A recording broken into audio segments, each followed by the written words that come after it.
the neighborhood. I felt full cause the funkin' was good. Funk you in the city, funk you up in the woods. Funkin' up the neighborhood. Funkin' up the neighborhood. I felt full cause the funkin' was good. Funk you in the city, funk you up in the woods. Funkin' up the neighborhood. Funkin' up the neighborhood. I felt full cause the funkin' was good. Funk you in the city, funk you up in the woods. Funkin' up the neighborhood. Funkin' up the neighborhood. I felt full cause the funkin' was good. Funk you in the city, funk you up in the woods. Funkin' up the neighborhood.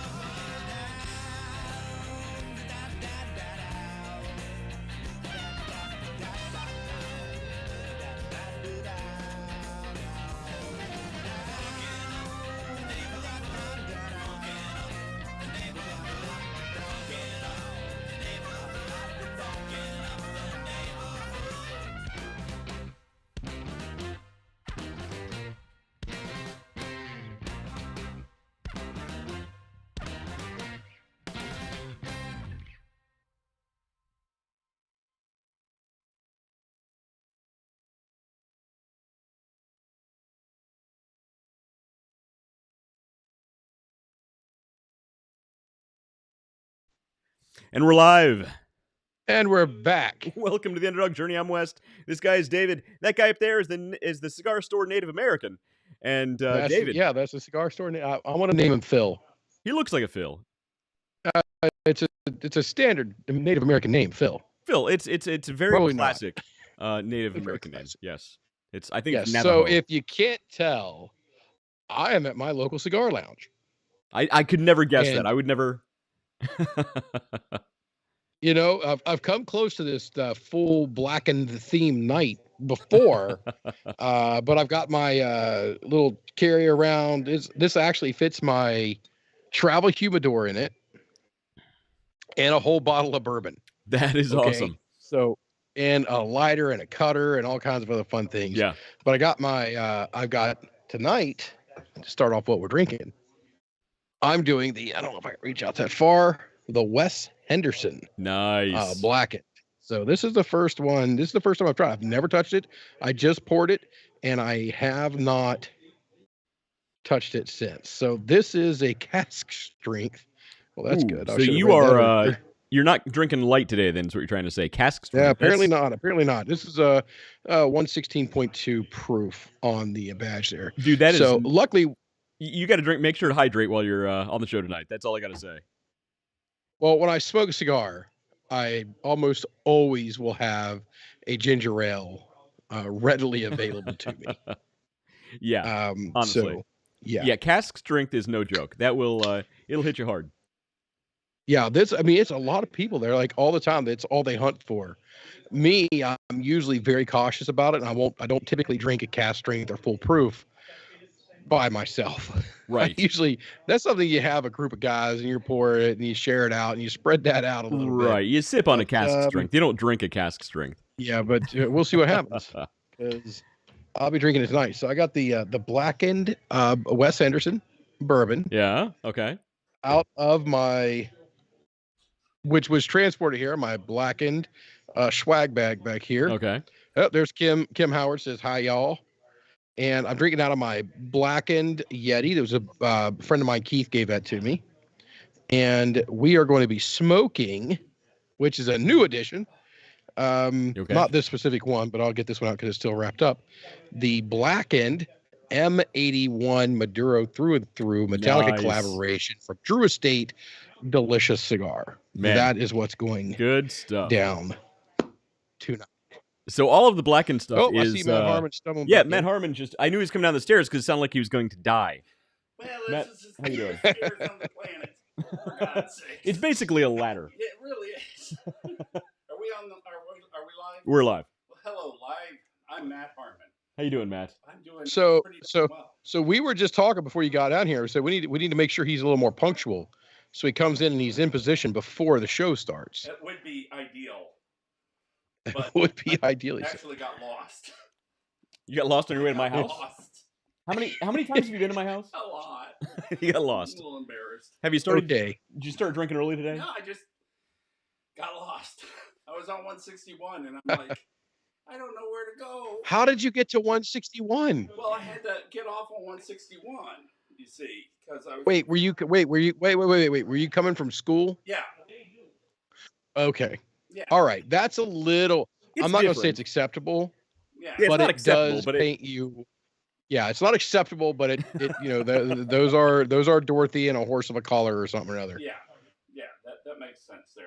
So if you tried to make your way through the backside of West's neighborhood, yeah, better make sure you articulate that. there, David.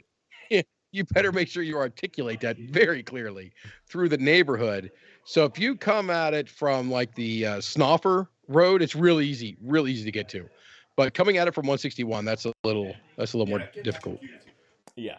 It's really easy. So what I would do is I'd take McVeigh all the way through because it's just one straight road, and then just get on Snoffer and go that way. Yeah, because if I'd go the other way, I'd get lost too. Your poor son's in his underwear, and he wraps up in a blanket really fast. He's like, I'm so sorry. He's so polite. I'm so sorry. I spilled tortellini on myself. And I'm like, buddy, it's okay. Yeah, he took his clothes off because he spilled tortellini on his clothes. Embarrassed. Well, you know, if you're sitting around in your underwear and a random man walks into your house, you're gonna cover up. Oh my! And then if it's Matt, you cover up. You run. Run. Call 911. Yes. Yeah, well, that would be the ideal thing. Right. So, David, while you're describing all of your blackened Wow. paraphernalia there, Nicole Leffingwell says, "Are you going to mock my Disney collection now?" I think her comment was, "And you mock." I think she was making fun of the fact that I've got all this stuff from one thing. So yes, and you are going to mock my Disney collection. Exactly. Yes, I am going to mock your Disney collection. All Wilder. Wow, that is. How is it? So last week we tried out the Southern Tier bourbon. Mm-hmm. Wow. And this week we're doing the blackened Wes Henderson collection, and significantly different. Significantly different. This is good, but it's a little scary. Just on one drink, it's a little scary. Yeah, the cask strength is no joke, and Matt Harmon's back there putting bourbon in his armpits. Kim Howard, I'm not going to put your last comment on the screen, but I'm glad you enjoy cigars as well.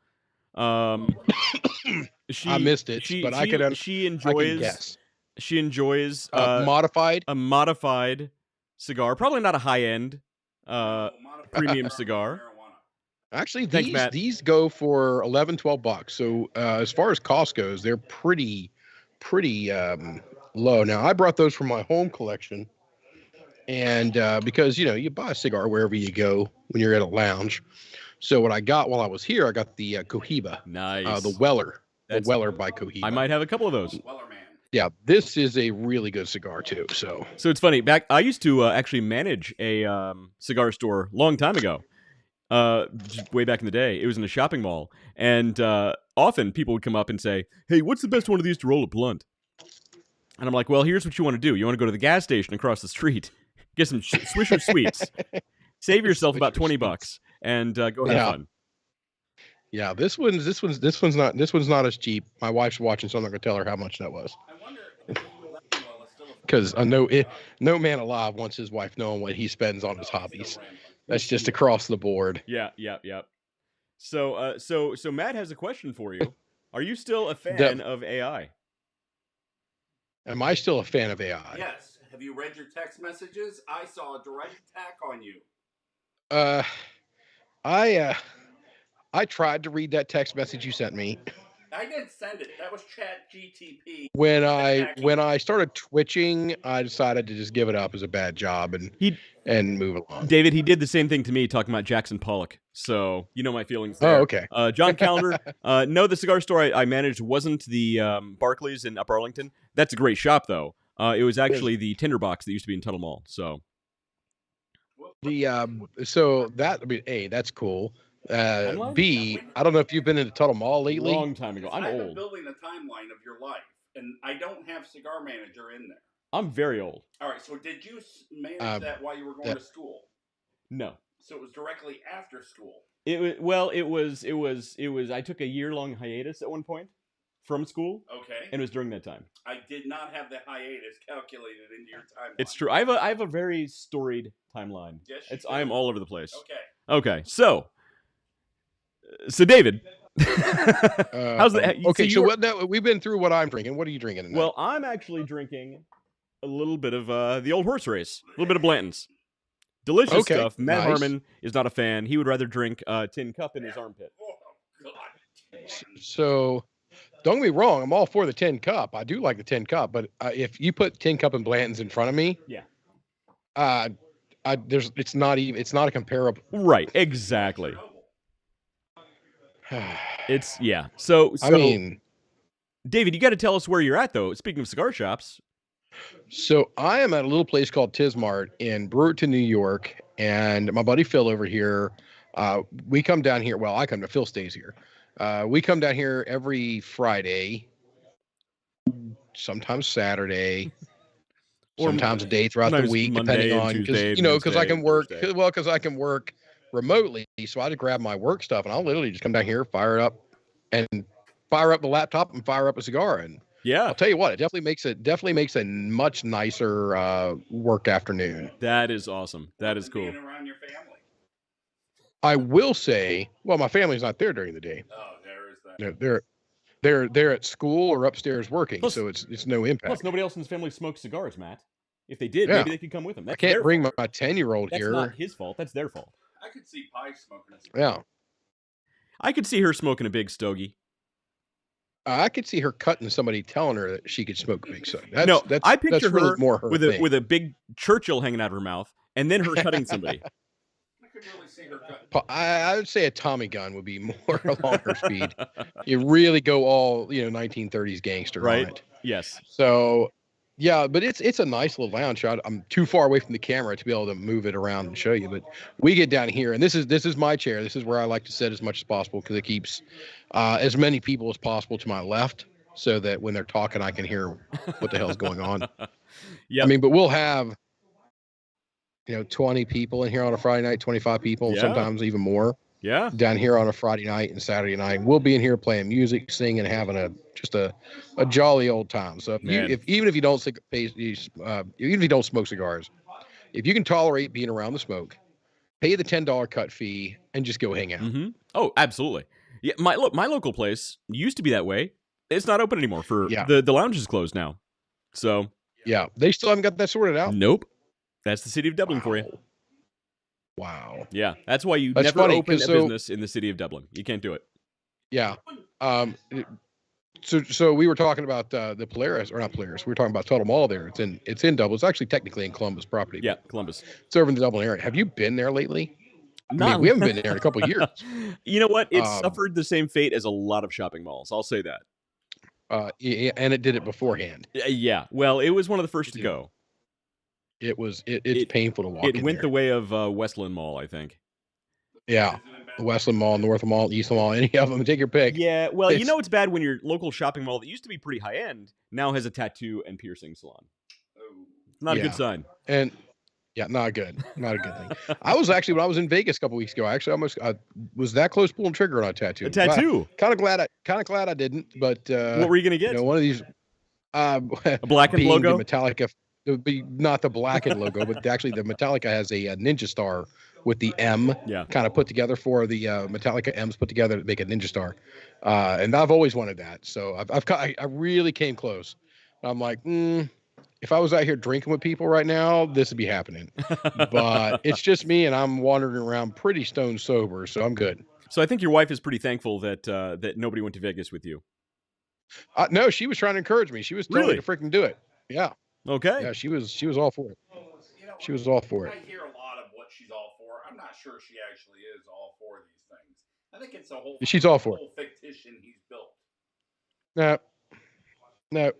All right. When he's It's done it's not with me- it's not my fault that my wife's better than everybody else's wife. I can't help that. It's true. Nikki is superior. She's a pretty fine great. wife is what she is. She's a lucky lady. She's a lucky lady. Fine wife. Fine wife. I agree with that. Dang, So, man, that is good. So we still don't know what you're drinking. I'd say yeah, Blanton's. That's what I said. Oh yeah, you Blantons. We knew that. Yeah. Um, Matt, what are you drinking? apparently the Blacken's already got me blackening out. Man, you Yeah. picked up Well, some like I stuff. said, cask strength, man. Yeah. Well, I mean, he hit me that hard and that fast, but Dang. Yeah, I remember the Blantons and tin cup in the armpit and all that stuff. Now Now it's that we're coming back into to you. it. There you go. It's been a long day. It's been a long day. I get it. Nikki does. She just posted right there. Very lucky Very lady. lucky. Nikki, you're a lucky lady. Lucky lady. Every time I hear about one of David's shenanigans, I always tell him, Nikki's a lucky lady. Nikki's a lucky lady. All right, tell Dave. So, yeah. So, David, apparently Matt has an announcement to make. All right. Go ahead. We're listening. What's that noise? Go ahead, Color. All right, We're here listening. we go. I did it. Oh, that's nice. No, that's. Oh, is that the incredible. lightning? Are you showing the lightning? Yeah, he finally photographed lightning. So you did that with the Faraday Tesla ball, right? With The Tesla coil. I'm sorry, the Tesla coil. Yep. So why did this one turn out so much better than your previous attempt? Because I actually used a Tesla coil. Well, there you go. The stun gun wasn't producing lightning, just a whole lot of voltage. Yeah. So, and then, Nice. But for my final, I got lightning captured on 120 millimeter film. Mm-hmm. So I put the film in a canister and put it on the Tesla coil. Yeah. And it exposed it. And actually, it's on Facebook. It looks like an old main. I've seen it. Well, see that? Yeah, that was cool. I really like that one a lot. Yeah. So I like those too. That will be my final. The old But main forest. let me see if I can send the photo. I'm going to bring up the photo you sent me of this. And it's pretty cool. It looks like a forest filled with like a foggy forest. Yeah, I call it the main forest because it looks like something out of Stephen King. See if I can share my. And those forests are always up in Maine. I wouldn't go in that forest. That forest got some history to it. Yeah, look at that. That's actually pretty Yes. cool. Yeah, I've seen it. It's pretty good picture. Like this whole And thing. you know, I went to I could picture that as like a 6 foot long Well, print, yeah, like on a big wall. That's pretty It's cool. gonna be 36 inches long. That's what he said, and then she was vastly disappointed afterward. But no, this looks really good. I'm very proud of it. Yeah, it's really really A good. lot of research went into it. Cool. I like it. And I found out that honey is a great conductor. You can literally paint honey on a piece of paper, and the lightning bolts will condense on the honey. So I made a cross out of honey, and the lightning bolts. I mean, there's still some strays, but the bulk of it concentrated on the honey. And the electrical engineer Bill Hall, who I talked to about this stuff, he said it's the bromine. He believes it's the bromine that would have done that. I didn't even know honey had bromine. So He also said that peanut butter, which grounds it out completely, just grounds it out. He thought that was really interesting. He says, but if you electrocute peanut butter, well, now I gotta throw a flag here. Uh-oh. Did you drop your lunch on your project, and that's how you found these things out? Pastrami is a wonderful conductor next of electricity. week, It's actually- hamburger conducts electricity. I went to the cafeteria and grabbed whatever packets they had. that explains it. So they had a peanut butter cups and they had honey packets. Sure. So that's what I grabbed. Yeah, mayonnaise is a wonderful conductor of electricity. Well, I found it out actually, the used strawberry jam too. That didn't work well either. So, yep. What? Well, So here's something for you. What I'd like to see you do is a tier test going through deionized water and then through a mineral water and then through salt water. If there was a way you could shoot through all of them, just let them blend a little bit and then hit it. So you pour it with separators and then pull the separators, hit it with the coil, and then photograph that to see how that propagates. That'd be kind of cool to see. well, I don't actually photograph anything. It's photo paper I'm using. That's where the real magic comes in. Yeah, also, David, I'm not sure if you Yeah. realize Matt's going to get himself electrocuted with all these batshit crazy ideas. It's So only a matter of time. it is. They're actually placing bets. I believe it. For those viewers at home, all of the squares are taken. I'm sorry. Here's why strawberry jam. I'm starting to play around with chemical grams. And so I put my hand in strawberry jam, put it on the paper, exposed it to light. So that there's no electricity in that one. Just the Strawberry, the just trans- good old strawberry jam. It kind of looks like an X-ray, though. I get it. Looks like an X-ray of a hand, like after a horrible car accident. Yeah, and it turned into strawberry jam. That's typically what your hand will look like after it gets crushed. Yeah. Yeah, you're right. Good point. Oh, I hadn't even thought about That that. works. Good point. I've seen that too. I saw that in the Coast Guard. That was gross. Coast Guard is a gross place. Yeah. I've heard stories. There was a big ship ran over a little like a Burma McCurdy. like a big speedboat ran over a little rowboat sort of dinghy looking thing, and it crushed a man's foot, but there were no cuts. Every bone in his foot was just shattered. So his foot looked like an empty baggie just hanging there. Nice. Very gross. So you get to keep it, or they just saw it off? Looked like Harry Potter's arm in the Chamber of Secrets. Give him some Skelegro, he'll be just fine. Really, that's what it looked like. Yeah. There you go. Thanks for making that connection. I'm sure he wasn't as calm as all of that. That was the first time I ever heard a grown man screaming. And you know what? That would do it. Creepy. It was creepy because it was dark and it was creepy. That would do it. I remember thinking, shit, that's creepy. Well, that's typically what I think whenever I hear a grown man screaming. So there you go. Good to know. That's my big announcement, though. That's cool results, though. I like those. That was Hiroshi's class. Those turned out really good. Thank you. Yeah, Hiroshi's a great teacher. He really, really is. All right. So, David. What's the topic today? Growing. Well, he sent an agenda. I sent an agenda. Then Then David decided he'd rather have cask strength bourbon than read my agenda. So. Well, I was like, hey, I can go down to the lounge. I popped by here earlier as I was driving by. I had to take the female offspring off to the doctor today. And on the way back by, I stopped by and was like, hey guys, you mind if I set up there and do the podcast tonight? And they were like, yeah, knock yourself out, go for it. So Nice. I was like, all right, I gotta get down here at this time. And I seen your agenda come through. I had to work on a business plan for one of my partners and one of my partner companies. And then by the time I got done, I was like, all right, I got it's time to leave. I gotta go.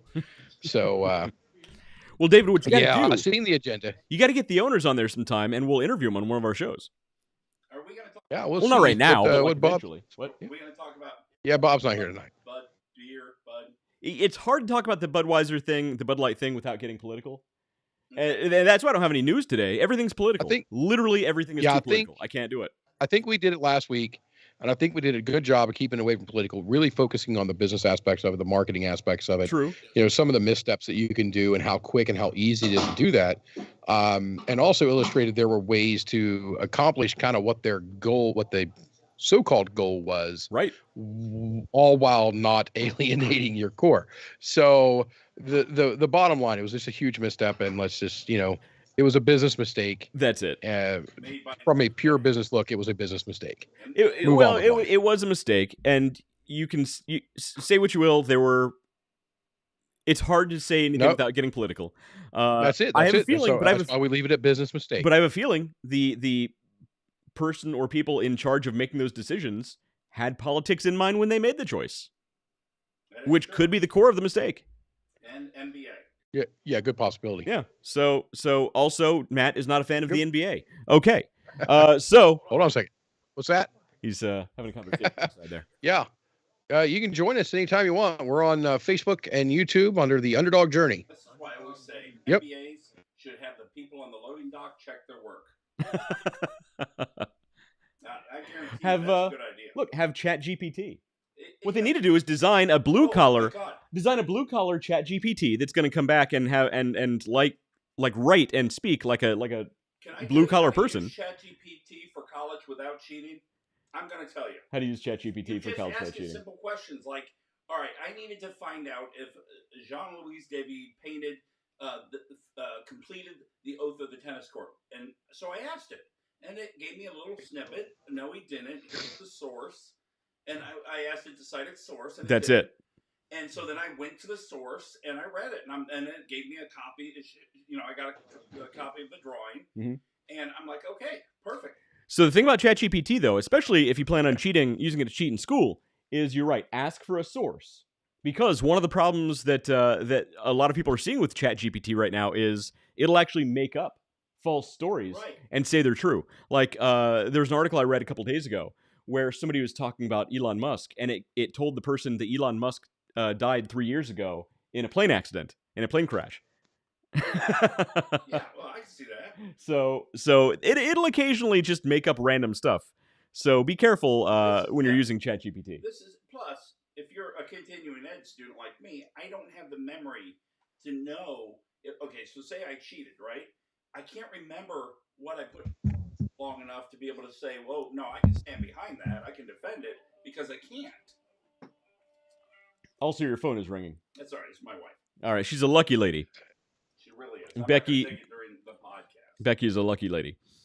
But that's the reason we don't have any news today. No, answer. Put it on speaker.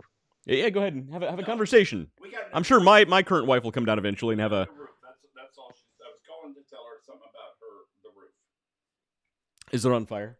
No, we got a new one. The roof. It's nice. The roof. It's black. The roof is on fire. It is not on fire. All right, had to say it. Do you need some water? Yeah, I am hydrating. David, make sure you hydrate. I've got ginger ale over there. Got ginger ale. Alrighty.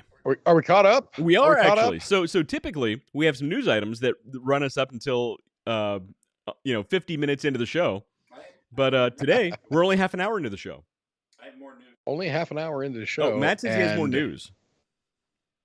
Oh, brave wait a enough? minute. We need to vet your news. You got to vet the news before you bring it on the air, bud. Good news, and it's not.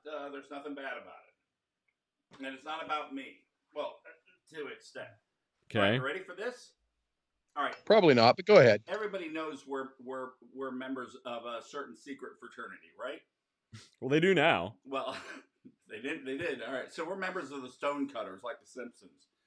But so I'm in art history class, right? And I'm listening to this lecture about Jean-Louis David and this painting called The Oath of the Haredi, right? And it's it's just a completely famous photo, or a painting rather, not photo. Well, it was a photo of the painting. But in the back, I see two. I've only ever seen paintings of that painting. Right. So what do you see? What do you do when you see two pillars? You look for other Masonic symbols, right? Like you do? They're not really. Like you do. They don't pop out at you in this. But I'm like, I bet that dude was a Mason. So I type and look it up, and sure enough, he was a Mason. And then I'm like, oh my word, I see it. It's a square and compass in the painting, but not in the painting. You have to superimpose some lines. Right? The lines form a square and compass. So I go to my professor and I say, can I skip this zine homework to write this essay on these Masonic symbols? I don't know anything about those. I'm like, well, then you'll enjoy the paper. He's like, all right, go ahead. Dude, it is like opening up an entire can of... He was friends with this entire French Masonic organization that was deeply involved in the French Revolution, including guillotine, Thomas Jefferson, Matisse, And all this and stuff. Steve. And every painting he did, and he was considered the best painter in France at the time.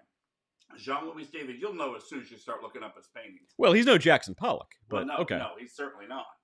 But all his paintings have Masonic symbolism in them, and it's all hidden. Good to know. Oh my word! I actually have to finish the essay. Because the more I dig into it, the more I had to translate. Now, this sounds really impressive. Okay. I had to translate like a 60-page French document from French to English, which apparently in today's day and age is incredibly easy to do. But doesn't that sound impressive? Oh, all my research was in French. No, I'm laughing at Nikki's searching for Hidden Mickeys. hidden Mickeys. And it's about time Devin Ross got the Zoltan joke that I did earlier. Somebody got it. There you go. Somebody got it. It made it worthwhile. Zoltan. So that's awesome. That's really awesome. There you go. I'm so excited about this. That's my... Yeah, it'd be cool. Well, what he's not telling you is ChatGPT wrote the whole thing. The whole entire thing. The whole entire thing. Actually, the first attempt, I'm like, all right, write a paragraph. It got everything wrong. Well, here's what you should do. Okay, I can't say it while we're live on the internet, but afterward, I have some advice for what you can do with that paper. I just use it for citations now and research to tell me where to go. So it's a really useful That's called tool. Google, man. That's well, yeah. No, this is much more precision than Google. These results I'm not getting from Google. Skynet. And that's all I got to say. It's been very accurate. Skynet. That's all I got to say. Yeah, you've heard that AI is taking over fire suppression sales. Sure, go for it. He doesn't buy it. All right, so we have our live studio audience today. Watch out for the wire. Don't step over the wire. Be careful. Whoa, Locke, I love your new shirt, buddy. Why do you not want us to touch the wire? Because you'll knock over my lights. Hey, guys. Hey, wait, Locke. How you feeling, buddy? Good. Yeah, he's been a little under the weather. Catherine, how are you feeling? How was school today? Wait, Catherine. Good. It's good. It's good. It's good. So tell us about this tortellini, Locke. Oh, Locke, apparently you dropped tortellini on your clothes, Yeah, and Matt walked in the house, and you were in your underwear. Yeah. But I covered myself up with some. I know. Matt told us that it was funny. Hey, Catherine, did you lose a tooth? Yeah. Show us. Show us. She lost Let's a tooth. see. There you go. Wow. All right. Kids are falling I apart all over think the the place. Tooth Fairy's paying $50 a tooth now. Yeah, not the tooth fairy around here. We got the blue color tooth fairy here. All right, guys. So, no, this is more conversations in the background. No, we're good. Okay. We're good. Your wife just flirts with me all the Okay. time. And we're going this way. Lachlan, what are you? This is not where we're going. Okay. You have a big announcement. I have So tonight on the Underdog Journey, West Chair spins. Let's go. Come on, kids. All right, guys. Matt has Hey, good night. delusional images and thoughts, All right. Good night, buddy. and I smoke a cigar. Night, kiddos. All right. Good night, guys. Love you. I'm fond of you. Love you, mean it. All right. David, what were you saying? I said on tonight's Underdog Journey, West Chair spins. Yeah, that's it. Matt has delusional thoughts. Yeah, so, and so it's smoke a basically a cigar. typical show, is what you're trying to say. No, I'm not typically smoking a cigar. So Matt's very excited for me to make a big announcement, which is not really a big announcement. We already talked about it before in previous shows. But the website for Underdog Plus is officially live. And, it's not really. So I did a soft launch. Basically what that means is the website's live.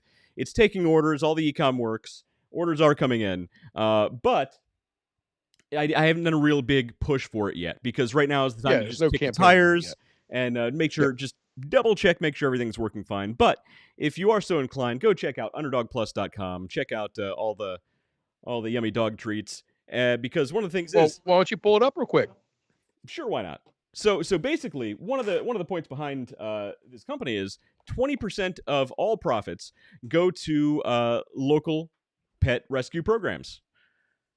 So hold on, let me pull up Now, the. Are these pet rescue programs the kind that euthanize? I mean, are you paying like for the euthanization, or is this the non-euthanizing kind of pet place? Bro. Typically going to be the non-euthanizing I kind. want to support somebody who doesn't euthanize the dogs. Let me support you. Right. Well, so here's something that most people don't realize, which is PETA. You know, the animal organization PETA, And the bread. People for the Ethical Treatment of Animals.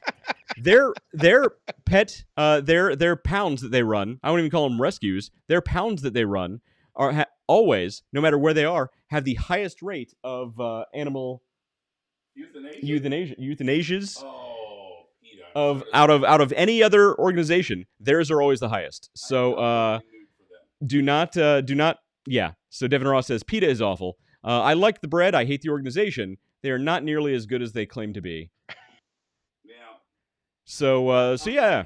Underdog Journey dog treats, which are not only high quality, but I guarantee you your dog.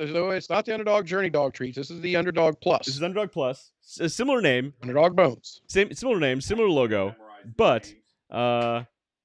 so yeah, basically the website is up.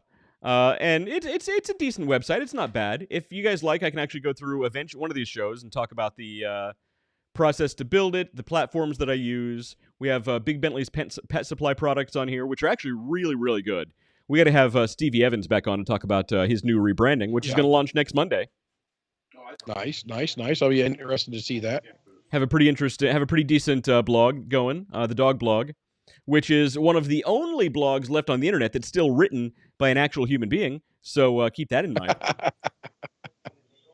So yeah, and if you come on and sign up for email updates, you will get 10% off your first purchase. So all that fun stuff is set up. If you give me $10 and a T-shirt, I will wear that T-shirt for $10. What? I'm not gonna. I think you misunderstood the offer. Well, no. If you give me a T-shirt and $10, I'll wear your T-shirt out in public. How about I pay you $10 not to wear my T-shirt? I'm an influencer. You're maybe not influencing in the right way. Well, that is a valid point. You do have some complaints. That's a valid point. Pending against you. All right. There's that. But yeah, I'm kind of proud of the website. I think it turned out okay. It does. It looks very good. We like that. Nikki actually brought up the new packaging today. Nikki liked your package, and she said it was nice. all of the wives tend to say. Tell Nikki it's a Yeah. soft opening.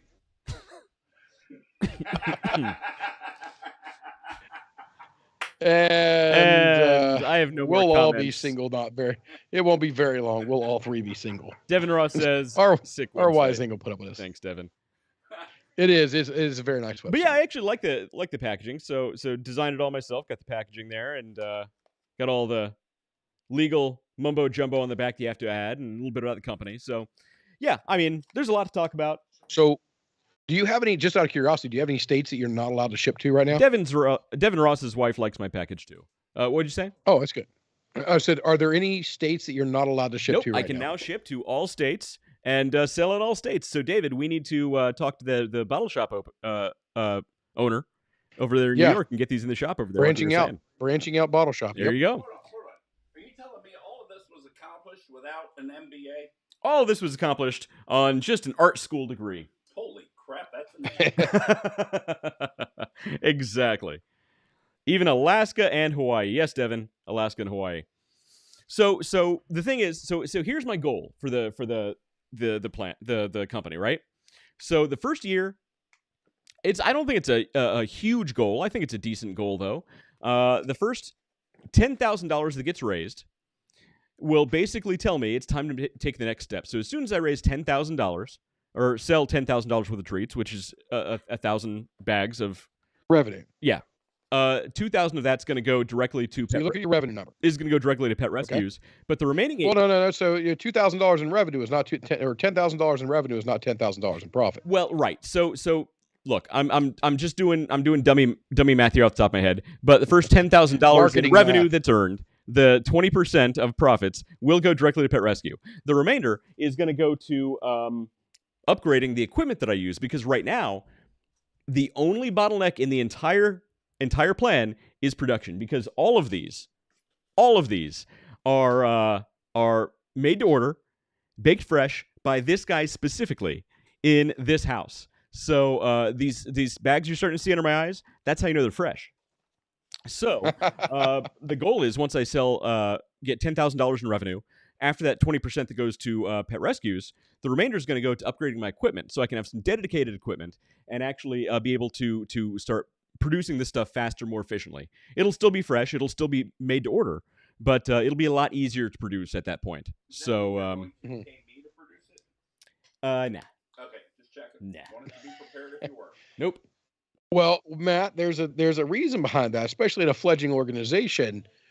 Nobody cares more about your business than you. I've said that 100,000 times. So, one of the things that is really going to start, boosting sales that come in, is partially the topic we're going to talk about tonight, which is activating your social media presence and really optimizing and maximizing that potential. But also, so the fastest way to do that is to, when you get the ring out of the Cracker Jacks box, get 4 of your closest friends to do it with you, and then you unite those rings, and that's what activates. And then you become social media presence. Then you become Captain Planet of social media.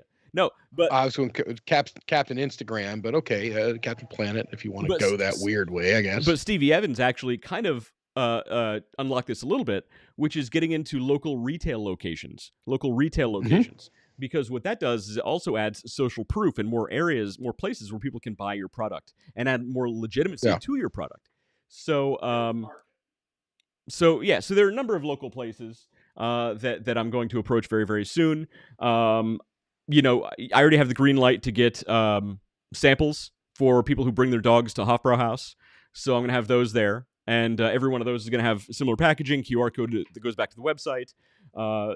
So there's a lot of ways I'm going to get my name out there. Again, right now, the website's just on a soft launch, so I really haven't tried to boost traffic to it too much, just to make sure it's all working correctly. But orders are coming in, and it all seems to be working just fine, which is awesome. So just out of curiosity, from a sales guy standpoint and a business guy standpoint, what's the percentage that you want from retail store, physical brick mortar locations versus your internet presence or your e-commerce? Right. So typically when you have a product like this, and you start selling in retail locations, the retail locations are going to have their own rules about what they do. Usually, you're going to have a 50% or close to 50% wholesale margin on those. So essentially, I sell them for $10 on my website. But if I sell them to, say, Hills Market will buy a bunch of them at $5 a piece. They'll sell them for $10 a piece, and so I'll make less per unit selling it that way. But I can sell more that way also, because instead of selling onesie twosies, I can say, hey, take 50 of these at this price, and then that's how that works. So usually it's about a 50% margin, but different stores have their own rules. Some even sell on consignment, which I'm not a big fan of, but it happens. Yeah, I would do that. I wouldn't. I know that, and sometimes I say I'm not a fan of that. I wouldn't do it. But if I found that was the step that needed to be taken, that would definitely, at least explore it. Consignment's not where I would go. And if people, the long-term watchers of the show know, I look at, really two things, and that's revenue and margin. Revenue and margin. That's my thing. So those are the two things I want to protect. It doesn't matter if I'm making great revenue if I'm not making margin, because you just put I'm trading money. Right. And you just put your finger on it right there. That's how Amazon is so successful. Yeah. You know what? Yep. They don't make up their money on margin. They make up their revenue. They make their money. Volume. That's it. On volume. Yep. So you were kind of there, and it's kind of a little different, but essentially the same thing. But yeah, I'm not going to say no if a store wants to hold my product on consignment. It still gives social proof, and the name is still out there. But at the same time, I would be very limited. It would be very limited. Very, right. very limited. That would be a very, very small part of the equation. Devin Ross asks if you can get these through Uber Eats. Sure, why not, Devin?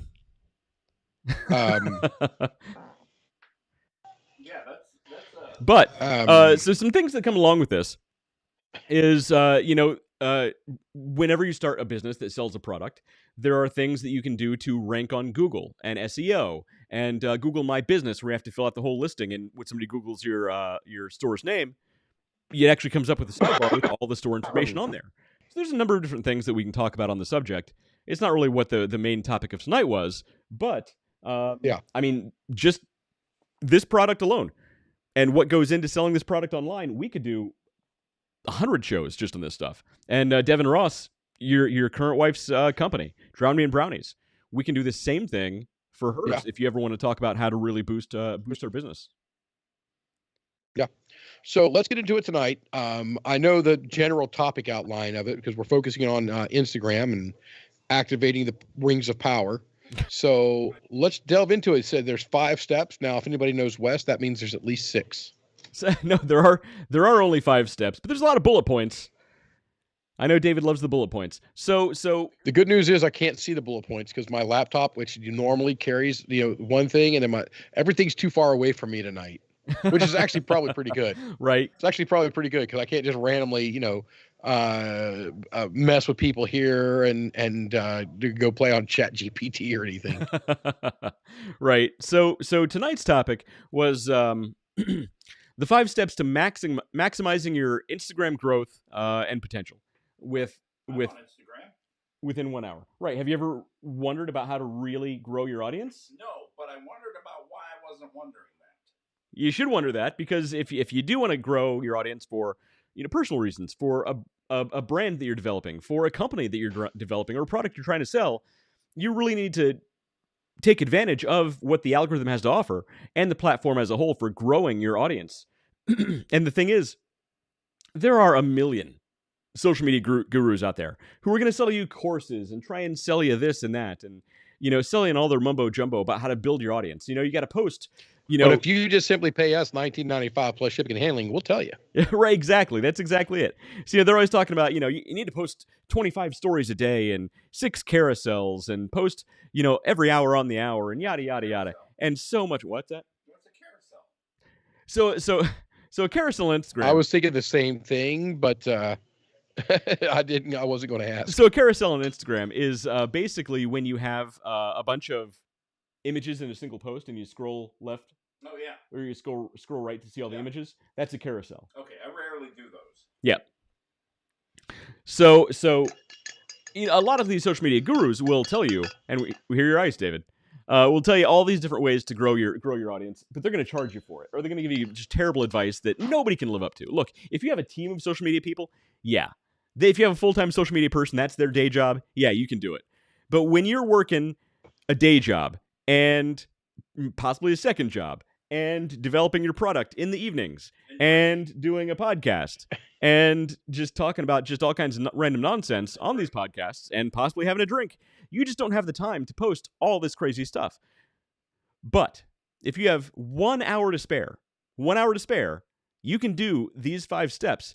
And I promise you, give it time and you will explode on social media. And I'm going to utilize these same steps for Underdog Plus on Instagram to do just that, because I need that audience to help push this product. So I'm going to explain to you exactly what these 5 steps do, how they all work, and why they work. All right, let me ask one question before you start. Okay. So when I put on a really good picture, I'll get a bunch of random people saying, post your picture here. Mm-hmm. And I'm thinking, and I usually respond, pay me $10,000. Yeah, that's a bot. They're not even reading that. It's not a person. So it's not even a real thing. It's an autoresponder. So basically, on those posts you probably have hashtags. Yeah. Yep. So there are autoresponders that you can set up where you can say, when somebody uses this hashtag, respond back with this reply. Well, those scumbags. It's the auto reply. Taking over the world. Well, it's not really AI, but yeah, it's an autoresponder. All right. It's a bot. So I was right not to put it there. Just don't respond. It's not worth it. It's not even a person. Okay. So, yeah, Devin Ross says, why is everybody always trying to teach me drop shipping? Devin, that's a whole different show. And there's money to be made, but that's a different show altogether. Do not pay for a course on drop shipping, though. You'll regret it. Yeah, this is instant. Yeah. Okay. So here's the thing. I said an hour, and a lot of people are like, I don't have an hour to spend on social media. Guess what? You do. This is a real statistic here. Oh God, not this. This is real numbers. I hate these numbers. The average working age person in America right now, how much time would you say they spend on social media? Oh, at least 8 hours a week. David, what do you think? Oh, I'm gonna go 2.5 hours a day. Oh, David read. I think David read the description of the video today. No, I didn't. Did I get it right? 2.5 hours a day. A day. 2.5 hours. There you go. 2.5 hours a day on social media. That makes that makes sense. And that's the average working age person. That's not counting teenagers or kids. 2.5 hours a day on social media. You've got other things to do, people. So apparently they don't. So think about it. If you took just one of those 2.5 hours and did something productive with it for your brand or business, man, it would make all the difference in the world. Nobody's using my bunker. Nobody wants to be in your bunker, Matt. Because if they can't take the time to dig their own bunker, they're not using my bunker. Fair enough. Look, I get it. Okay, so again, 2.5 hours a day, the average person. 5 minutes here, 5 minutes there, 10 minutes there. It adds up, right? That's where that 2.5 hours comes from. So with these 5 steps, we're going to get into it. Step number 1 is the first 10 minutes. Okay, this is broken up into like several minute increments. So step number 1, first 10 minutes, you really want to focus on authentic engagement, right? And what that means is don't just go in and, scroll, random posts and give a smiley face here, a thumbs up there, or like a post there.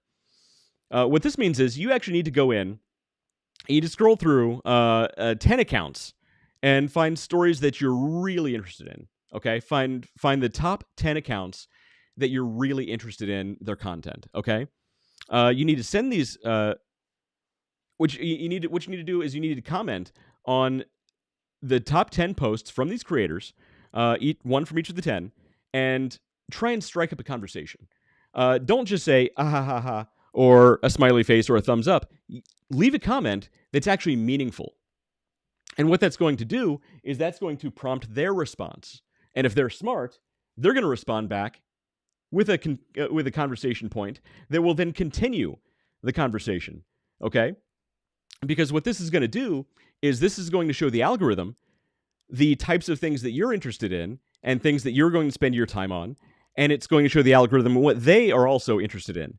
And it's going to start to put together that you should be connected to this person over here that you specifically targeted, right? The algorithm is automatically going to start connecting the dots between you. And if this person's bigger and has a bigger audience than you, guess what? You can now benefit from greater exposure because you now have interactions with this creator. That's your first 10 minutes. 10 creators, 10 minutes. Do this interaction, and that's the first step. It's going to be huge. I promise you'll notice difference within like a week. All right, so engage in real engagement. I would focus on authentic engagement. Authentic. Okay, yes. Authentic. Engage in authentic. This is why. And it means like we could just send you a copy of the agenda. You don't have to type down your old guy language back there. The only way I remember. You know, one of these days I will actually start posting show notes, and people can actually just download the show notes. I think that'd be cool. It would be kind of cool. So that's the first 10 minutes. Step 2, the second 10 minutes. Okay, second 10 minutes. Find content topics that are important to you, and look for posts within each of these that resonate with you. So not necessarily creators that you specifically want to target, but what you want to do is you want to find topics and ideas and posts outside of your typical, people that you look at, and interact with them. You want to comment on these posts, again, meaningful comments, similar to the first 10 minutes. But again, these are people that you don't normally follow, don't normally speak to. Right. And when you're leaving these comments. All right. So what you're doing is what we said is we spoke to our core. Mm-hmm. Well, no. And now we're your first 10 minutes is find 10 accounts that you would typically that you look up to, that you kind of would like to emulate. Okay. And you want to interact with one post from each of those 10 people with a deep meaningful interaction. Authentic. Yes. Right. You want to build a relationship. Right. And that builds a relationship both between you and that creator, but also with the algorithm itself is going to notice that connection and those interactions.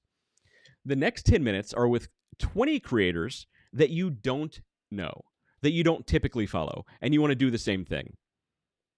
And what this is going to do is this is going to expand, as far as the algorithm is concerned, you're expanding your level of influence, your reach. And you won't necessarily have direct reach as far as their audience now seeing you, but the algorithm is going to understand that you should also be connected to people outside of your normal sphere, but also related to that same niche, right? So part of this is building meaningful relationships. The other part of it is, the other side of that same coin, is teaching the algorithm what to do with you and your content, especially if you're smaller and just starting out. Get it? Yeah. Because now that especially in those first 10 minutes, the other people that interact with that larger influencer's media or target, or that audience, what's the word I'm looking for here? Influence. Stuff. Niche? No. Audience? No. Content? Material. Content? Material. Content. There we go. Content. Gee, many Christmas completely went. Completely drew a blank strength. on that. Gee, Task strength is what they call holy moly. Yeah, possibly. So those people will now start to see your video because the algorithm is putting those together. Eventually, yes. You will start to get greater reach because of it, and a more targeted niche or targeted audience as well, because the algorithm is going to understand your core preferences by the first 10 minutes. It's going to understand your expanded preferred audience that it thinks you should be a part of. So yes, by default, when you start doing these things, the algorithm will start pushing you out in these directions, and further the more you do it. So that's your first 20 minutes, first 10 minutes, second 10 minutes. Yep. Matt, across the globe. Life Coach Matt. Is Life Coach Matt on Facebook? I haven't seen posts lately, man. Matt, I got busy with essays. I'll try to do better. You've been slacking. Yeah, I have been. Consistency over time equals success. It's on the t-shirt. Matt. It's on the t-shirt. Literally on the t-shirt. Well, you can't see it. My mic's in the way. There we go. All right. It's just I don't want to get. I got another question. So, all right, is this? And I'll get some girl who I know has no business talking to me, asking me for like, hey, talk to me or put me, like me or try, starts following me. Right. And I'm like, and I get like a gut feeling like, Matt, that's not somebody you should be talking to. Matt, your wife agrees. You are what some ladies might call an easy target. So I blocked them. A mark. So typically, I'm going to say these ladies probably have links to their OnlyFans pages. They're likely doing a like for like, where they like your stuff in hopes that you'll come back and like their stuff. All this is driven by bots. And on top of that, this lady never saw your account. She doesn't care. It's creepy. Right. And just ignore it. Don't even bother. No, it's a waste of time. Okay. Actually, you're probably just talking to a catfish. Well, that's true. So this is a completely different subject. But a lot of those people that have their OnlyFans pages, a lot of those young ladies with the OnlyFans pages on Instagram, they don't even run their own Instagram accounts. A lot of them work for agencies, and those agencies will take their photographs by professional photographers. They'll post them all on there, put them on schedules. They'll shoot all the videos and stuff for the OnlyFans. And these young ladies will be under contract with these agencies who actually own the OnlyFans pages. They're basically employees of companies who own all of these OnlyFans pages. It's a real thing. I'm a professional. It's called the new porn industry. It is. It's literally a new version of the porn industry. That's it. I can shoot some classy photos. I've heard stories, Matt. I've heard stories. I am all class. All class. All right. So, the next number three, the next 15 minutes. Next 15 minutes is dedicated to hashtag research. David, we know you love the hash browns, as you call them. I do like a good hash brown. And that's not a joke. I like the he ones you can calls them get from the browns. McDonald's. I like the ones you can get from McDonald's, but I also like the ones you can get from like the roadside diners. It's like a Waffle House. You get a Waffle House McDonald's style. And I like both of them. The only downside to the Waffle House style is sometimes they don't flip them, so they're really done on one side and like raw tater on the other side. I was just going to say the same thing. They got to be crispy. You got to have a crispy hash brown. You know who had great hash browns? They don't have them anymore. Is Tim Hortons.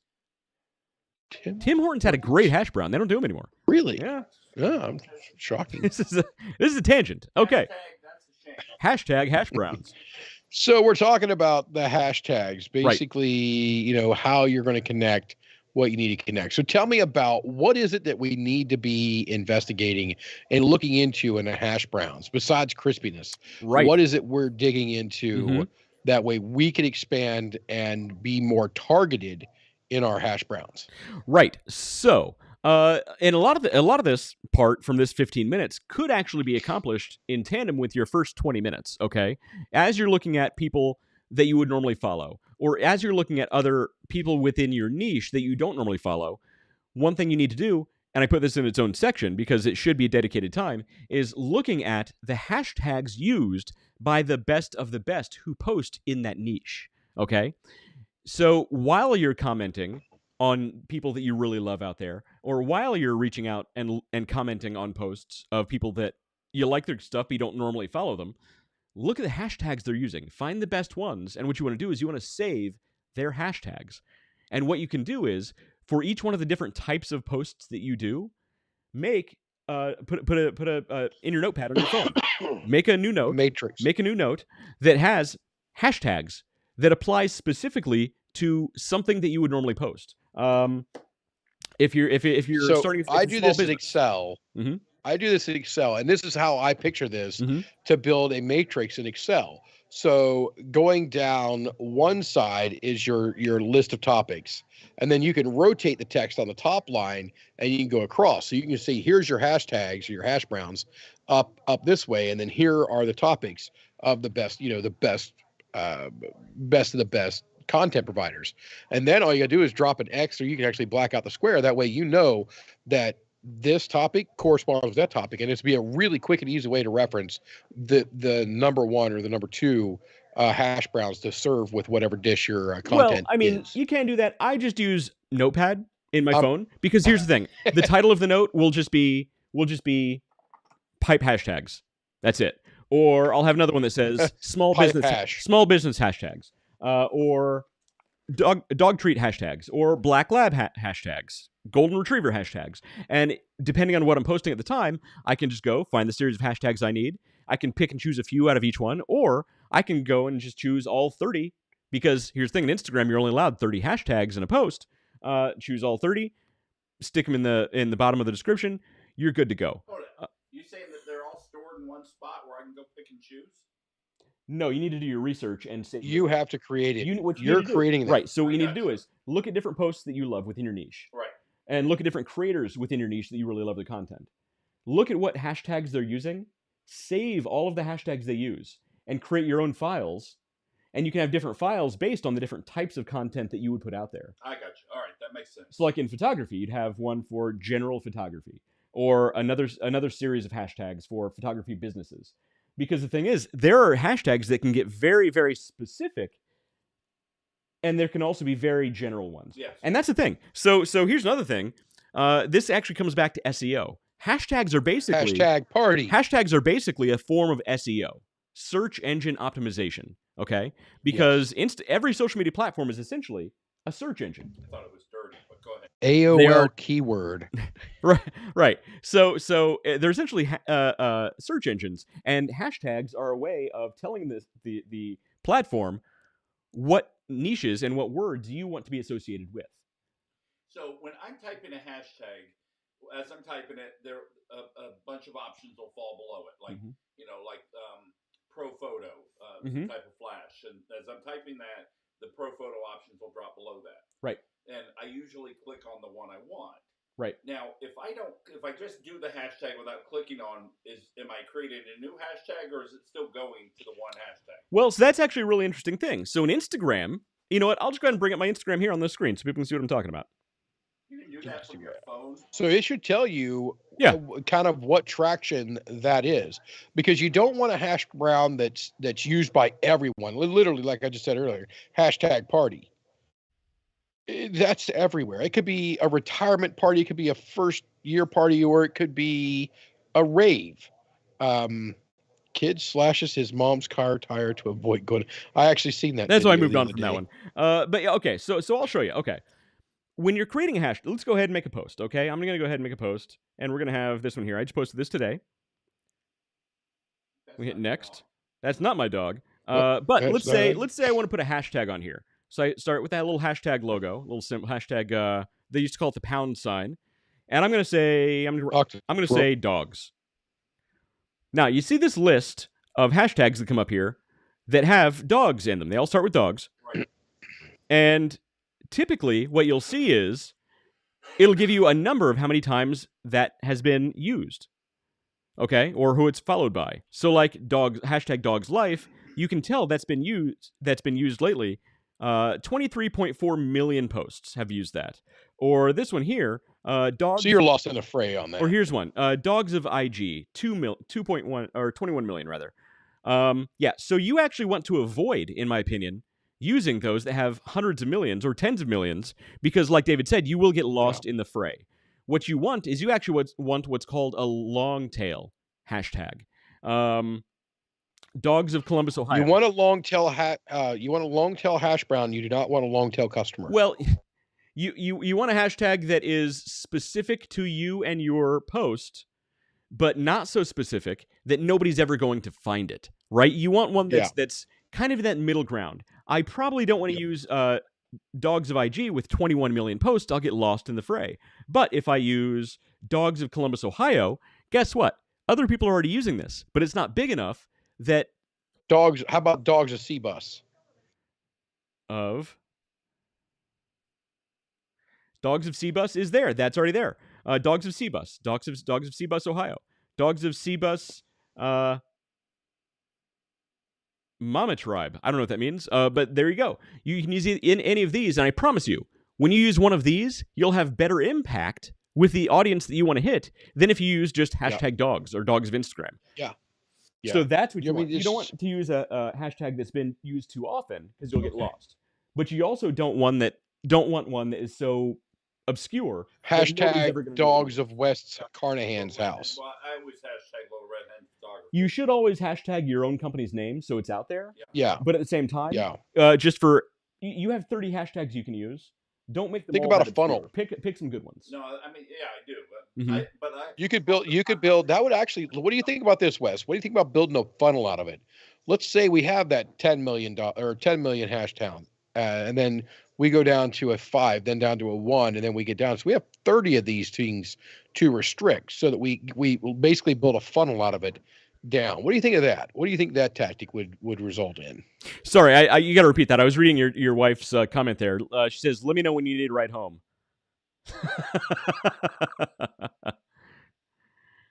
Was I slurring? I think so I haven't read the comments in a while. I think that was from back when you kind of lost your place, and I mentioned cask strength.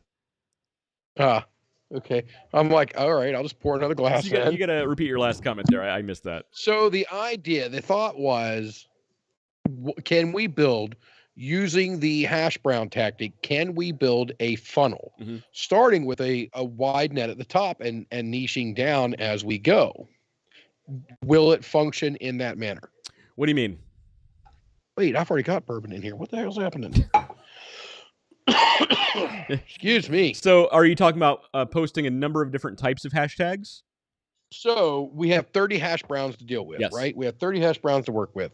Can we start with a broad funnel at the top and go, 10 million, 20 million, and then down to a 5 million, down to a 1 million, down to, and niche them down to where we bring them down finally to Little Red Hen Photography. Right. And that's exactly what you want to do, David. You're a social media genius.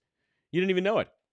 You actually want to have a broad variety of really, really more widely used hashtags, all the way down to very specific So you start to you. and bring it down as a funnel.